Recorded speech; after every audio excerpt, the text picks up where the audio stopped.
Secila komunë e feston kandidatë ndryshme si dita e çlirimit, po kryetari i shtimës Qemajla Liu pe festoi ke 17 tetorin 2021. Çështo kom një. Në vitin 2021 lëvizja vet vendosje ka çliruar shtimin me kryetarin Qemajla Liu, i cili ka bën 107 premtime. Kur bën premtime duhet edhe me i majt. Prej tyre Qemajla Liu i ka mbajt 46, 26 i kanë gjys, 21 ka të filluara e 14 nuk kanë filluar hiç. Mas shumë të premtime ka pas në fushën e shërbimeve publike me 33 premtime, shumë prej tyre i ka filluar e i ka përfunduar, ndërsa 3 që nuk janë bajt janë këto. Furnizimi me ujë disa fshatrave, funksionalizimi i zonës për mbeturina të ngurta, edhe caktimi i çmimeve të parkingut sa më afër qendrës çaq më shtrenjtë. Pastaj më pak premtime ka pas në arsim dhe kulturë me nga 15 premtime.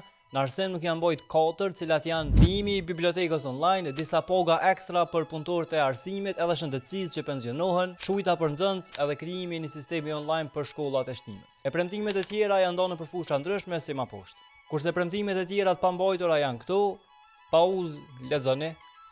Në total, me përqindje, ai ka mbajt 43% të premtimeve. Qemajla Liu është u kandidu për mandatin e dytë, e qytetarët e shtimës na tregoi sa janë të kënaqur me punën e kryetarit deri tash, a kanë me votu prap, edhe follow se çdo ditë jena tu analizuar në komunë.